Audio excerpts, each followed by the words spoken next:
Well, hello there. It's Jaymz Bee. I am in Los Angeles. This is new.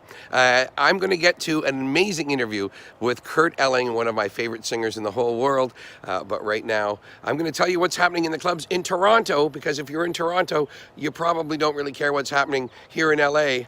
I will have stories about that coming up in some newsletters soon, but let's just get to what's happening here. And before I get to the listings, a quick thank you. barberfinancial.com, Captain Paul Barber, my old buddy. He's traveling around somewhere in his RV, probably somewhere warmer than Canada right now, but he will take your call, and he works all the time. And thanks to modern technology, you can get financial advice from barberfinancial.com.ca anytime. So there you go. And Barbarian Steakhouse. Love you. I miss the food over there while I'm in LA. Lots of good food here too. But Barbarian Steakhouse, 7 Elm Street, that is a place you'll want to go and try whatever you like. All the food there is good. Doesn't matter if you want the rack of lamb, the steak, or like me, the seafood. It's all good. Patreon, thank you to everybody who has been supporting this podcast. It really means a lot to me. It's hard to be an artist these days, so thank you so much for your support. Any amount at all. $5 a month goes a long way. And what else? Beeline Music Adventure Tours. Yes, I am working on a tour right now of New Orleans, leaving May 9th. There's still room for 4 more people. So if you want to come by yourself or with a friend, contact me, jaymzbee.ca. You can write to me through my website and I will get you information about our next tour. Also, looks like we might be doing Romania Jazz Festival in Dracula's Castle. That should be coming up soon too. So that's end of August. So lots to do. You can always contact me, get on the list for Beeline Music Adventure Tours. And now let's talk about some listings here. Tonight, Old Mill Toronto at the Home Smith Bar. It is Pat LaBarbera. Now, he is a jazz giant. He doesn't play basketball. I don't mean literally a giant, but what an amazing guy. Played with Buddy Rich for a long time, and just an amazing sax player. So he's going to be there as a guest of the Canadian Jazz Quartet tonight. That means it's going to be full, because the Canadian Jazz Quartet are there once every month, and they jam the joint. So get there before 7 if you want to get a seat. The shows are always 7:30 to 10:30, no cover, and a $20 minimum. Now looking over to tomorrow, Saturday, March 2nd, June Garber is at the Old Mill Home Smith Bar. She is a happy camper. She is a lovely, amazing woman. I took her actually to see Kurt Elling last week when I did my interview with Kurt Elling. That's coming up soon. So June Garber is over at the Home Smith Bar. That's going to be amazing tomorrow night. Again, 7:30 show. And on March 7th, my old buddy Sam Broverman, one of my favorite singers. Not only does he write great stuff that sounds timeless, but he also sings timeless stuff and keeps it timeless. He's just amazing. What a wonderful guy. So classic jazz, witty originals, great musicianship. I've lost how many times I've seen Sam Broverman and June Garber. These are big names, and it's going to be fun. OldMillToronto.com for all the listings at the Home Smith Bar. Lula Lounge tonight. You can grab dinner early. You can check out the Brazilian songstress. Do people still use that word, songstress? Like wordsmith? Tunesmith? I don't know. Anyway, she's amazing. Giovanna Correa. I need some help. Anyway, Giovanna will be there with her trio. High energy set of Brazilian music at 7 o'clock or 7:30. And then Charangon del Norte. Yeah, I can say that. Charangon del Norte will be playing calypso, soca, Latin jazz. Cafe Cubano is happening, and then of course tomorrow is the Salsa Saturday. So I'm stumbling through this one. I'm having a hard time reading with all this sunshine. Anyway, it's always great over there, and you want to get over to Lula Lounge, check out lula.ca. I can tell you on Tuesday, March 5th, Alex Pangman is going to be at Lula Lounge doing her show with the Alley-Cats and Red Hot Ramble. It's their Mardi Gras theme. They do that every year. And I wish I could be there. I'm performing over at Hughes Room. We'll get to that later. But I wish we weren't on the same night. I absolutely love Mardi Gras with Alex Pangman. All right, what else is happening? Jazz Bistro tonight and tomorrow. Chicago-based vocalist Paul Marinero. Actually, I saw Paul Marinero. He's a really good singer. And it's cool that he's up here doing a tribute to Nat King Cole. I was having dinner with Freddie Cole at Jazz Bistro last week. And I didn't know about this, or I would have said, hey, there's a tribute to your brother in a couple days. Anyway, he's great. He's in from Chicago, and Let's see, who else? Lisa Particelli is there, Girls Night Out, their Jazz Jam and Open Mic. That's Wednesday, March 6th. And then on 7th, 8th, and 9th, one of Canada's greats, Mark Eisenman on the piano. He is so talented. He's playing with a quartet, and you will love the way he tickles those ivories. That Steinway Pops is going to be one happy piano when Mark Eisenman is in the house. So check it out, jazzbistro.ca to get dinner reservations and have fun with that. And what else do we have here? Of course, Hughes Room. Coming up this week, I really hope to see you there. It's going to be a tune or two from all different people. Like, there's so many singers at this thing, including Jay Douglas and John Finley, who are working on new records. And also a lot of our favorite usual suspects, the beautiful singers from the Muse album by the Tiki Collective, but a lot of new music. So if you've seen the band before, you're going to get a whole bunch of new stuff. And what else is happening at Hughes Room? So that is March 5th. And then Cynthia Taro. She is a piano player, singer, composer. I saw her recently and she's got chops. So you can see her. She's releasing an album on March 6th at Hughes Room, the day after the Tiki Collective. And as for tonight and tomorrow, the incredible Mia Sheard is doing a show called Tons Are Like Tattoos? No, that should say Songs Are Like Tattoos or Tunes Are Like Tattoos. Major typo happening in my page here. Anyway, she is fantastic. She is so passionate and such an amazing singer and beautiful woman. That's going to be an amazing thing. It's a tribute to Joni Mitchell. So that's tonight and tomorrow. Go online to see Hughes Room. You'll get all the listings there. There's so much good shit happening over there. I love it. TheRex.ca, lots of fun over there too. Just check out their website. I'll give you a few names coming up in the next week.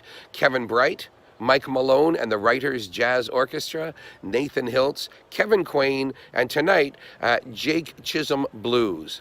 Also, every Friday this month at 6:30, after the Hogtown Syncopators, a band called Tetrahedon. And I really like this band. Tetrahedon features Louise Denny's on sax, Rich Brown on bass, Ernesto Cervini on drums. It's seriously cool shit. So there you go, therex.ca. And now, over to see Kurt Elling. He's such a cool dude.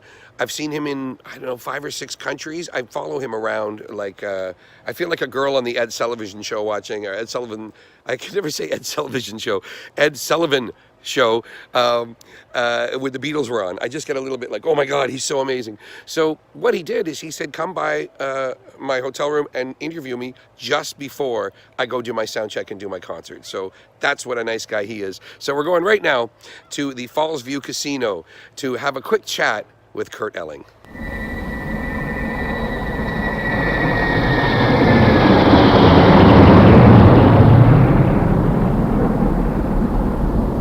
I will never forget the trip we had in England. Ronnie Scott's. Yeah. I've never heard somebody be so eloquent about politics without naming names or doing anything in particular, but somehow everybody was with you. How do you work with the politics of art and your music? What line do you walk there? I try to be clear in such a way that it doesn't cast a pall over the rest of the experience. Over the course of a given evening, I hope that I'll explore and help people feel a number of different kinds of emotions. If we do a heartbreak song, then you want them to feel that. If you do something crazy and threatening and evil sounding, then you want them to feel threatened and evil. But the ultimate goal is to take people through a series of emotions so that by the end, we all arrive together at something that feels great. And what I found is that if you go too far down one road, and especially when it has to do with politics or when it has to do with something that's really happening in the world, you need right away to move on, express yourself about it, and move on, and that way you're real with people about what you think, and you give expression to that, and potentially give them permission to feel a thing too, and feel that solidarity with you if they, to feel solidarity with you, to feel that you're in solidarity with them about something that's painful. Sometimes I'll come into a scene and there'll be some horrible loss to the local community, or some horrible thing will have happened to a child or something, and you want to be real with that and show that you're not just oblivious to things. And the current political situation is something that I'm not oblivious to, and that I think very few of us are at this point. And so sometimes it's much easier, well, it's always much easier for me to make connections like that in a live setting than it is online. Much easier to step into it online when you want to speak in shorthand, and it's much easier to upset more of the people than it is to do something in a real setting. In a real setting, you got eye contact, you got your personal sound, you've got... And you can read the audience. Context, I can speak back if somebody says something. So... I love how you talked about Brexit, and you said, but of course we've got our own issues back home, and everyone laughed. And you could just feel that you have now said it and kind of moved on quickly. So there's never a buzzkill, but there is that. And sometimes if it's truly something that, like, something happens on the day, then I might take it a little bit further. But it's a matter of nuance and instinct and experience. What about the beat side of Kurt Elling? Oh my God, I love your poetry. Sometimes you'll say things with a band rocking behind you. Do you have an urge to maybe further that down the road? Is that one of those things that... Sure, yeah, the beat stuff, the poetry stuff, it's another level of energy, or a different direction in which to focus energy. I haven't been doing as much spoken word stuff lately just because I've been busy creating, I've got a whole giant script of something that's happening in New York coming up. Right, coming up in March. You're going to be doing some theater. Yeah, so all of that energy has been going into that lately. Now, this show, I'm sure you can tell us about it because it's opening very soon. Yeah, sure. Tell us what the show is about. It's a radio style, an old-time radio style drama with a sound effects artist, and 23-piece band that will be conducted and is being orchestrated, all the music of which is being orchestrated by Guy Barker. Amazing from London. Again, amazing musician. Yeah. My friend Ulysses Owens, the drummer, has put a beautiful group together for us. Eric Alexander will be the sound, the signature sound of the tenor saxophone in this experience. Yeah. Our cast will feature Allison Semmes, who has been Diana Ross on Broadway, in Motown the Musical. She was also in Lion King. Ian Shaw, who you will remember from London. Love him. You'll love him. And he's funny. He's funny, and so smart. And joyful. And a big heart. And then DeeDee Bridgewater as our femme fatale. And we now can announce the incredible Ben Vereen will star in this as well with me. So wow, I'm pretty knocked out. The plot revolves around a young jazz singer in Chicago who, in 1957, is naive about business, is naive about how people really need to be treated, is selfish, and takes a lot for granted by way of relationships, and takes some of the wrong people for granted when he wants to move from one management team to another. And the two sides kind of go to war, and he's caught in the middle. So real music industry, radio drama, with a whole bunch of famous people. This must cost a lot. Is this happening at Jazz at Lincoln Center? It is. Yeah. Yeah, we've got 2 nights at Jazz at Lincoln Center, which is, as you can well imagine, a little intimidating. I've consciously not been listening to Blood on the Fields, because there's no way I'll ever live up to anything like that. And we're making our own thing, so it's exciting. Wow. And now you have been traveling around, I mean, how many jazz festivals, cruise ships, even the big jazz cruise that just happened, right? Yeah.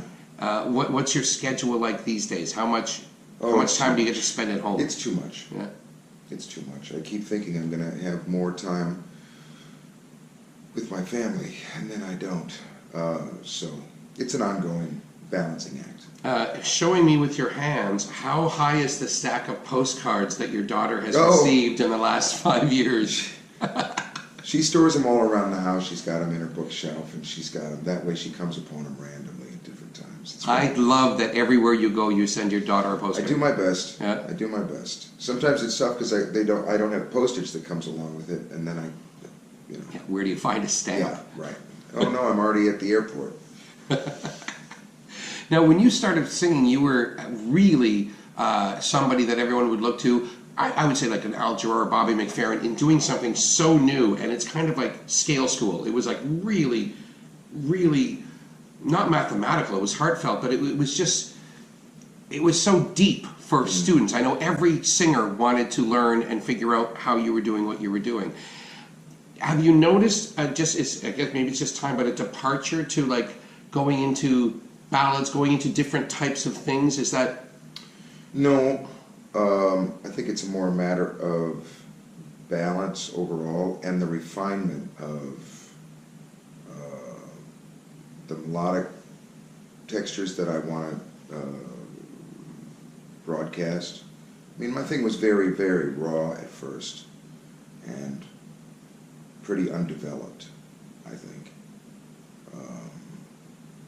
So it was just more wild than it was conceptual. It was more wild than it was composed, and that's not the best music. The best music has a compositional aspect. So I would say I'm just more experienced now and more refined. I know when I saw you in Italy, Branford Marsalis had a little bit of an impact too, right? By taking you into just a new direction after so Well, many years. he really wanted me to hit it as hard as I could again, like it was. I won't say like it was in the old days, but I really had to sing loud on everything, which was great because my voice ended up being in such great shape after all that hitting. Mm-hmm. But there's a broader play that I can get to with my own ensemble. There's a much more diversified set of frequencies that I can play upon. Different grooves and things that can happen. So the guys here today, is this your band here This today? is my working guys, yeah. Yeah. Yeah. And do they tour with you most places? Most or? of the time. Yeah. You know, when we put a record out, then you tour the record, and you need to have the guys. You want to have as many of the guys who played on it, so that it's a real thing, and that can develop as the road goes on. Yeah. Now it's the year off. Now it's time to start considering what the next record might be, and to kind of make some of the money back from having all that overhead before, because you bring 6 guys out on the road. Right.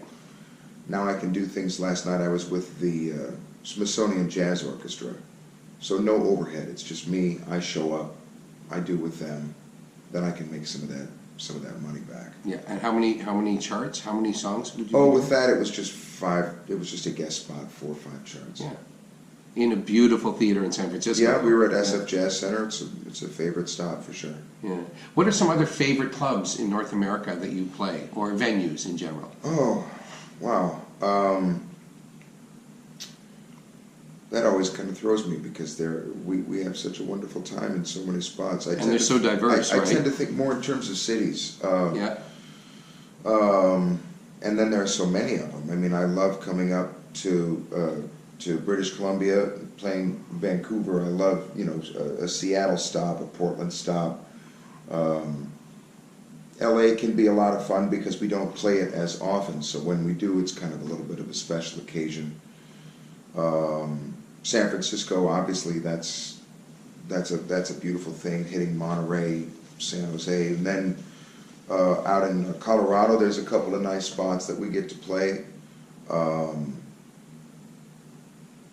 Man, anytime I can come back to Toronto is a lot of fun. I always feel like it's so much like a Chicago stop. Right, and you played 4 or 5 different venues just in Toronto alone. Yeah. What I really think, though, that the Ronnie Scott's, like in Italy, you have 7,000 people. In Toronto, it's 1,000 or 2. But Ronnie Scott's for me was a pivotal show because you really treated that like a tiny room. Like we were in. I felt like there was 30 people in the room. There was over 200, but it just felt so tight. I think that might have been my favorite. I like the small venue. rooms. Yeah. I can see everybody's face. I can see whether they're asleep or falling in love or angry at me or anything. Yeah. And they can talk back, and we can have a little bit more intimate experience. And of course, like you say, my band is used to playing large rooms, and if you move straight away from X number of thousands of people, and then you're in a small room, you've got so much power coming in, and that can be a lot of fun. Your Christmas record, I played again this year. Oh, great. For people who don't know this record, oh my God, it is something truly unique. Can't even think of any record that deserves to be beside it. How did the idea for that Christmas record come through? Well, I didn't have it really in my mind to do a Christmas record as such. But my business partner and manager, Vereen, said, "Man, I think it's time we need to do this." I said, "Really?" He said, "It's all set up. Here are the dates. We're going to record then." Well, then I just had to get to it. And as always, I try to figure out an avenue that is going to feel a little bit more like it's coming from me, and it's not coming from, almost that it couldn't come from anybody else. It doesn't mean that I exclude ideas first. It means that I start from the things that are as close to me as possible. And I try to figure out, or try to hear what's in the music that is organic to my sensibility, I guess is the only way to...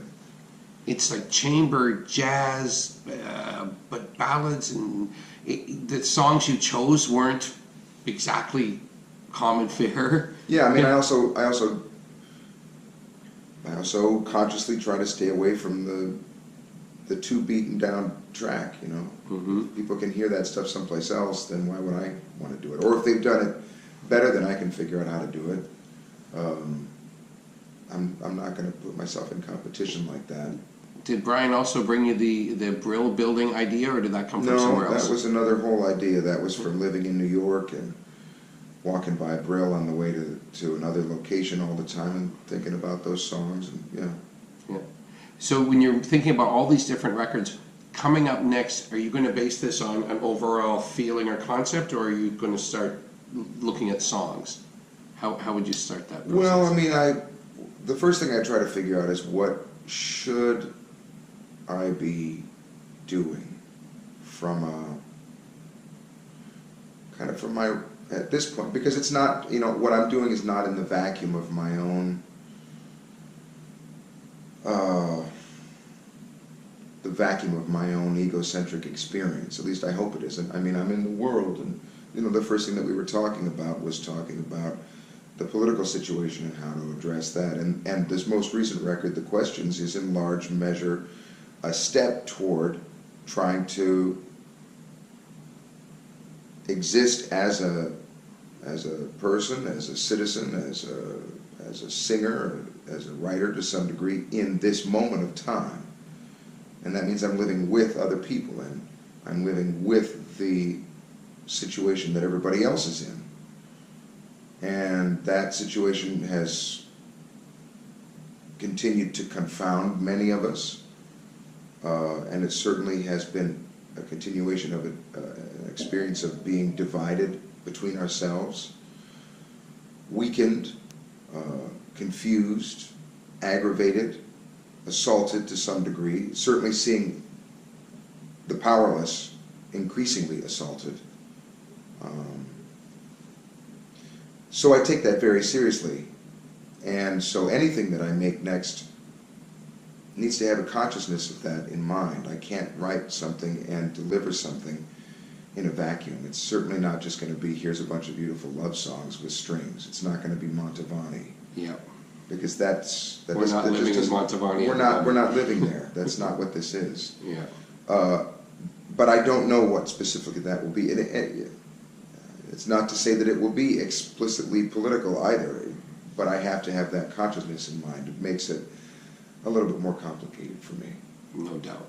And it's the fact that it's been going on so long now, and we constantly see, oh, now things will change. Nope, not yet. Maybe, no, not yet. No, they're changing. They're just, the injuries are deepening. Yeah. It feels like to me. Absolutely. So, there's an aspect of mourning for that which is being lost. And not just in the political world, but in the, with our ecology and the destruction of this glorious planet and the incredible luxury that we live in at this point, and the awareness of its decimation at this point, and the awareness of the migrant crisis, and people are in pain every place. I was talking with my friend Tommy Smith over in Scotland just now. Magnificent tenor player, incredible writer. And he's talked to me for years about he wants to write a jazz requiem. And I keep saying, man, why would you do something so depressing? And I convinced him to do a Christmas mass, a Christmas oratorio, which was remarkable. And we did it, was it only just last year? It was 2 Christmases ago. Mm-hmm. Mind-blowing. And now I think to myself, maybe that requiem time, maybe it's time for that right now. And we can maybe help each other mourn, because there's so much grief. And not to accentuate the grief, not to accentuate the pain, but to give voice to it and to express it, so maybe that can help turn things a little bit in people's hearts. Yeah, I mean, you certainly must not take things for granted, because you weren't born with a silver spoon in your mouth, and here you are in beautiful hotels, traveling and singing to people and making them feel good. And not always beautiful hotels. What do you do for a regiment for your spirit? Like, I know people who perform and tour a lot, you have to be both inside centered and also just healthy. Well, the music itself is an avenue of healing for me. To be able to do a gig makes me feel better, provided it goes great, provided my voice performs to its fullest, and that I'm able to connect with people. That always makes me feel better. I try to connect with my kids every day, even if that produces a heartache because we're far away from each other. My connection to them is pretty necessary for me. Mm-hmm. It's difficult to be away as much as I am. We did 180 nights last year, and that's a little wounding for them and for me and for my bride. Mm-hmm. Again, it's an imperfect balance, and you try to find it all the time. Yeah. I get a workout in and try not to look at the headlines too much in between everything, especially if there's nothing I can do about it, which is most of the time. That injures me a lot more these days than my situation as an artist. I mean, I'm kind of used to being out here. My family understands, and we're all honest with each other about it. And they know I try to get home as fast as I can and as often as I can.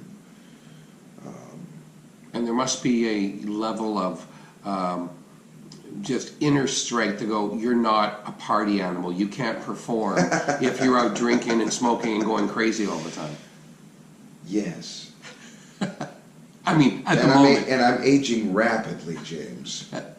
So I do have to portion portion that stuff out. And, you know, last night we were on a red eye from, you know, I played that gig in San Francisco, got on a midnight flight, changed planes in Chicago at whatever hour, and then to Buffalo, and then to here, and now I'm here, and now I got how many minutes until I got to make sound check, and yeah, unbelievable.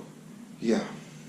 Well, you are. I mean, I'm not complaining. Right. You know, I mean, I've chosen a thing, and I have a commitment to the audience tonight, and to my bandmates to be in as good a shape as I can be, and to you, because you want to come and have a conversation. So let me be real with you, and you know, we're pals. So yeah. And I'm a jazz musician. I'm not a big star with an entourage, or the massage guy going to come in here and now they're going to take care of me and do my fingernails while I get a massage or whatever. You know, I mean, I would welcome it, but damn. But that's not real life. So, I mean, how I give myself over to the good grace of my experience. And I just try to keep it together. Yep. Keep moving forward. Yeah. Well, good luck with your play. That is incredible. Thank you. Jazz at Lincoln Center, Jazz early at Lincoln March. Center, March 1 and 2. Unbelievable. And if you can't make it, you can stream it at jazz.com. I believe that's it. That's where it is now. Really? Jazz at Lincoln Center, because I used to say JALC. JALC.org. Right. But I think they've moved on. Do a search. Yeah. On one of the 2 nights, they're going to do a live stream of the entire performance. Whoa. So, but of course, we'd love to see you there. Yep. Tickets are still available. Awesome. I love it. Thank you, my friend. Thank you, James. Okay. Wow, Kurt Elling, thank you very much. That was absolutely amazing. I hope you will join me next week. Next week, my guest is Mark Breslin, and he is absolutely hilarious. We're going to hear stories about the development of Yuck Yucks. We're going to hear stories about Emo Phillips and all the cool people that he's booked and learned and helped over the years. So many of them. Jim Carrey, anyway, so many. So come on back next week and we will see Jim Carrey. I'm going to go enjoy some sunshine right now. So peace out. And next week I will be live in Toronto.